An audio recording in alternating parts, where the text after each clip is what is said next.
மக்கள் நிருபர் நேயர்களுக்கு வணக்கம். இப்ப அனைத்து இந்த அண்ணா திராவிட முன்னேற்ற கழகத்தினுடைய சண்டை இப்ப உச்சகட்டத்தில் இருக்குது. இருக்கக்கூடிய மொத்தம் 2800 செயற்குழு உறுப்பினர்கள். அவங்க கிட்ட 1000 பேர்த்துக்கிட்ட எஸ்.பி. வேலுமணி அவர்கள் கையெழுத்து வாங்கி வச்சிருக்கிறார். எதுக்கு? பொதுக்குழுவை கூட்டுங்க அப்படின்னு சொல்லறதுக்கு கையெழுத்து வாங்கி வச்சிருக்கிறார். 1800 பேர்ல மெஜாரிட்டி யாரு பக்கம் காமிக்கிறான்னு சொன்னா நிறுவனமாக காமித்துக் கொண்டிருக்கிறவர் தான் எஸ்.பி. வேலுமணி அவர்கள்.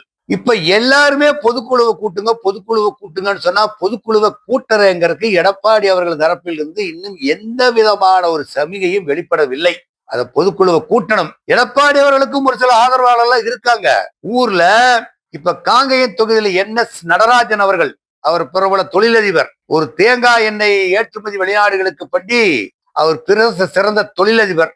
அவர் எந்த அணியில போய் சேர்ந்துகிட்டாரு? எஸ்.பி. வேலுமணியில சேர்ந்துகிட்டாரு. சேர்ந்தோன்னையும் காங்கேயம் பக்கம் பூரா ஊருக்கு வரட்டி அந்த உண்டிலின்னு பார்த்து போடுவார். ரட்டளையில போய் ஜெயிச்சுட்டு போய் அவங்க விசிலுக்கு போய் ஓட்டு போட்டுட்டு நின்னாரா? ஊருக்குள்ள வரட்டுன்னு சொல்லி தட்டி எழுதி வச்சு கட்டிட்டு உட்கார்ந்துருக்கிறான். இன்னும் அவங்க எல்லாம் ஊருக்குள்ள வரல. அதே மாதிரிதான் கரூர்ல, அதே மாதிரி லால்குடியில நம்ம லீமா ரோஸ் டான்ஸ் பாடகர், மேடை பாடகர் ரீமா ரோஸுக்கு அங்க தட்டி எழுதி வச்சு கட்டிட்டு போராட்டம் நடத்திட்டு உட்கார்ந்துருக்கிறான். ஒலிக ரீமாராஸ், ஒலிக லீமா ரோஸ்ன்னு சொல்லிட்டு இருக்கிறான். இந்த லீமா ரோஸ் வெளியில போற ஓனான மடியில எடுத்து விட்டுக்கிட்ட வருதே நம்ம எடப்பாடி பழனிசாமி அவர்கள் தான். அதே மாதிரிதான் ஒவ்வொரு ஊர்லயும் பெருந்தரையில பாத்துக்கிட்டீங்கன்னாக்கா ஜெயக்குமார் அவர் இப்ப 2வது தடவையா இருந்து எம்எல்ஏ ஆனார். எடப்பாடி பழனிசாமியினுடைய பார்வைப்பட்டு தான் அவர் 2வது தடவை எம்எல்ஏ ஆனார். ஆனால் அவரை தவிர மாவட்ட கழகத்தில் இருக்கக்கூடிய அனைவருமே இப்போ பொருளாளராக இருக்கக்கூடியவர்களும், ஒன்றிய செயலாளராக இருக்கக்கூடியவர்களும், பேரூராட்சி கழக செயலாளராக இருக்கின்றவர்களும், பிரதிநிதிகளும் அனைவரும் யாரு பக்கம் இருக்கிறாங்கன்னு சொல்லி சொன்னா எடப்பாடி பழனிசாமி பக்கம் தான் பெருந்தரையில் இருக்கக்கூடியவங்க எல்லாம் இருக்கிறாங்க. இது கொங்கு மண்டலத்தில் நிலைமை. அந்த ஊருக்குள்ள போய் விசாரிச்சா ஜெயக்குமார் அவர்கள், ஜே.கே. என்கின்ற ஜெயக்குமார் எஸ்.பி. வேலுமணி அணிக்கு போனான்னு சொல்லி சொன்னா அவர் ஏற்கனவே கடன் தொல்லைங்க. அவர் கடனை கட்ட முடியலீங்க. ஏதோ பணத்தாசி காமிச்சிருக்கிறாங்க, ஏதோ கொஞ்சமாவது கடனை கட்டிட்டு போலாம் அப்படிங்கறக்காகத்தாங்க போயிருக்காங்கன்னு சொல்லி தொகுதி முழுவதும் பரவலாக பேசப்படுகின்ற சமாச்சாரம் தான் இது. இப்போ எஸ்.பி. வேலுமணி அவருக்கெல்லாம் பண பிரச்சனை எல்லாம் ஒண்ணும் கிடையாது. அதெல்லாம் டன் கணக்கில் பணம் வச்சிருக்கிறாரு. பையன் ஆஸ்திரேலியாவிலையும் வெளிநாடுகளிலேயே தான் வாசம் அவங்களுக்கு. இப்போ அவருக்கு அந்த பிரச்சனை இல்லை. அதிமுகவுடைய தலைமையிடத்தை தன் கைக்கு கொண்டு வர வேண்டும். அதுக்காகத்தான் அவர் யார துணைக்கு சேர்த்துக்கிறாருனாக்கா சி.வி. சண்முகத்தில் இருந்து விஜய் பாஸ்கர் அவர்களும் இருக்கக்கூடிய 25 பேரை ஒன்று திரட்டி எல்லாரும் சேர்ந்து இவரை சட்டசபை கட்சிக்கு தலைவராக்கி விட்டாங்க. இவரை அதிமுகவில் ஒரு பிரிவுக்கு ஒரு தலைவர், இன்னொரு பிரிவுக்கு எடப்பாடி பழனிசாமி அவர்கள் தலைவர்கள். இப்போ எஸ்.பி. வேலுமணிக்கும் எடப்பாடி பழனிசாமிக்கு தான் நேரடி போர். 2 பேருக்குத்தான் நேரடியா போர் நடந்துகிட்டு இருக்குது. வேலுமணி எப்படியாவது அதிமுக கைவசம் கொண்டு வரணும்னு சொல்லி நீண்ட நாள் கனவு. எப்படி எடப்பாடி பழனிசாமி முதலமைச்சரான காலத்துல இருந்து யாரோட துணையோட பண்ணிக்கிட்டு இருந்தாலும் பிஜேபி துணையோட பண்ணிக்கிட்டு உட்கார்ந்து இருந்தார்.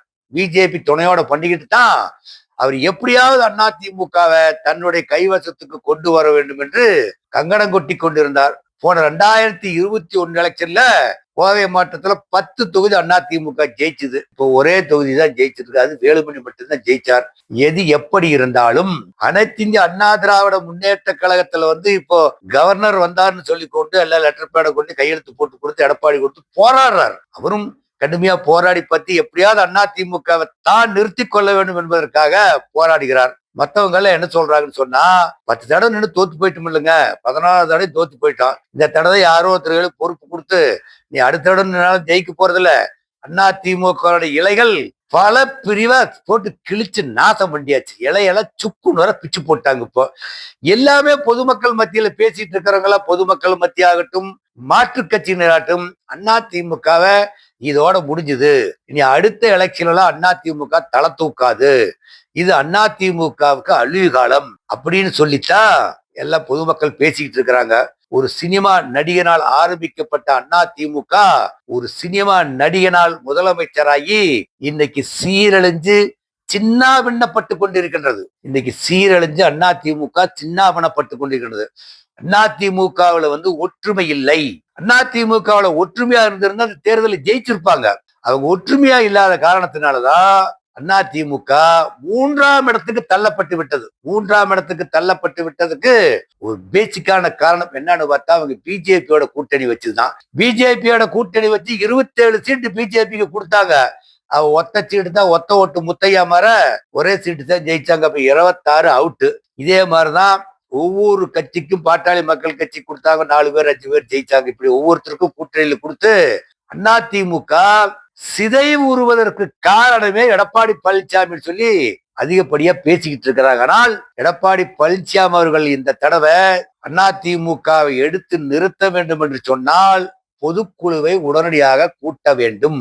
கூட்டுவதற்கு முன்னால் தன்னுடைய ஆதரவாளர்களை எத்தனை பேர் பொதுக்குழு நமக்கு மெஜாரிட்டி இருக்கிறாங்களா அப்படின்னு சொல்லி உடனே சர்வே எடுக்கணும். உடனே சர்வே எடுத்து கையில வச்சிருக்கணும். எஸ்பி வேலுமணி 1800 பேர்ல 1000 பேர் என் கையில் இருக்காங்கன்னு உறுதி அடிக்கிறாரு இல்லையா? எடப்பாடி சொல்லணும் 1800 1500 என் பக்கம் இருக்கிறா ஐயா, ஐயா அங்க பாக்கலாம், நீ ராயப்பேட்டைக்கு வா பாக்கலான்னு சொல்லி யாரு சொல்லணும் சொன்னா எடப்பாடி பழனிசாமி அவர்கள் சொல்லணும். இன்னும் அவர் ஊருக்குள்ள போகலை. இப்ப என்ன அப்படின்னா அதிமுக இருக்கக்கூடிய பொறுப்பாளர்கள் நிர்வாகிகள் எல்லாம் இப்ப தமிழக வெற்றி கழகத்தை நோக்கி படையெடுத்து கொண்டு போய் கொண்டிருக்கிறார்கள். தமிழக வெற்றி கழகத்துல இப்ப 108 தொகுதியில ஜெயிச்சிருக்குது. மீதி இருக்கிற தொகுதியில எல்லாம் மாற்று கட்சிக்கினர் இணைந்தாத்தான் ஜெயிக்க முடியும். அப்படிங்கறதுனால மாற்று கட்சியினர் வருவதை யாரும் தடை செய்யவில்லை. தமிழகம் முழுவதும் மாற்று கட்சியில் இருக்குன்னா குறிப்பா எங்க இருக்கான்னு சொல்லி சொன்னா திராவிட முன்னேற்ற கழகத்தோடு தமிழக வெற்றி கழகத்துக்கு போய் சேர்ந்தான்னு இதுவரை செய்தியே இல்லை. ஆனால் அதிமுகவில் இருந்துதான் தமிழக வெற்றி கழகத்துக்கு போய் சேர்ந்தாங்கன்னு சொல்லி செய்தி. இப்போ ஈரோடு மாவட்டத்துல 10 வருஷமா எம்எல்ஏ இருந்து மந்திரியா இருந்தாரு KV ராமலிங்கம் அவர்கள். அவர் எங்க போயிட்டான்னு சொல்லி சொன்னா இப்போ தமிழக வெற்றி கழகத்துக்கு போயிட்டார். திராவிட முன்னேற்ற கழகத்துல ஒருத்தர் திராவிட ஈரோட்டை சேர்ந்தவர் அவரு எல்லப்பாளையம் சிவகுமார் என்பவர். அவரும் தமிழக வெற்றி கழகத்தை நோக்கி படையெடுத்து போய் அங்க தன்னுடைய ஆதரவாளர்களோடு போய் அங்க சேர்ந்துக்கிட்டாங்க. இப்போ ஒவ்வொரு ஊர்லயும் பாத்தீங்கன்னா ஆதரவாளர்கள் கூட்டம் கூட்டமா போய் அங்க போய் சேர்றாங்க.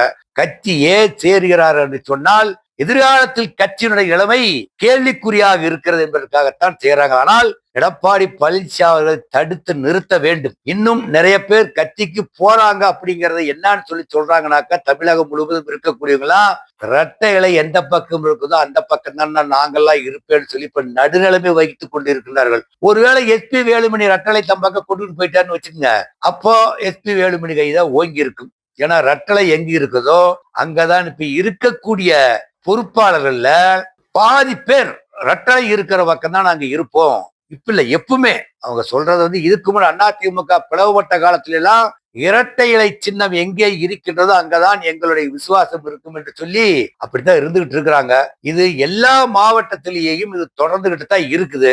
ஆனால் இதை நீட்டிக்கொண்டு செல்வது நல்லது அல்ல. நீட்டிக்கொண்டு சென்றால் இது யாருக்கு ஆதாயமாக இருக்க வேண்டும் என்று சொன்னால் எஸ்பி வேலுமணி CV சண்முகம் கோஷ்டிக்கு தான் ஆதாயமாக இருக்கும். இப்ப சட்டசபையில எடப்பாடி பழனிசாமி அவர்களுக்கு சபாநாயகனுடைய கண் பார்வை ஜாட கூட கிடையாது. அவருக்கு ஆதரவு இல்லை என்பதை வெட்ட வெளிச்சமா சொல்லியாச்சு.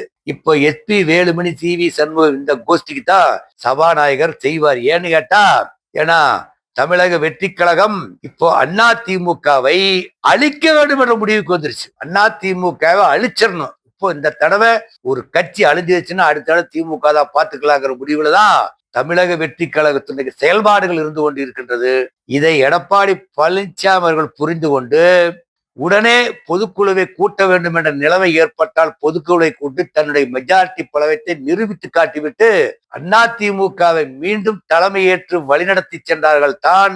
உள்ளாட்சி தேர்தலாகட்டும், அதற்கு பின்னால் வரக்கூடிய பாராளுமன்ற தேர்தலும் எடப்பாடி பழனிசாமி அவர்கள் தனித்தன்மையை காமிக்க வேண்டும் என்று சொன்னால் அவர் பொதுக்குழுவை கூட்டி தன்னுடைய ஆதரவாளர்களை நிரூபிக்க வேண்டும். இதைத்தான் பொதுமக்களும் எதிர்பார்த்து கொண்டு இருக்கிறாங்க. அதிமுக இருக்கிற உடன்பிறப்புகளும் எதிர்பார்த்து கொண்டிருக்கிறார்கள். நன்றி, வணக்கம்.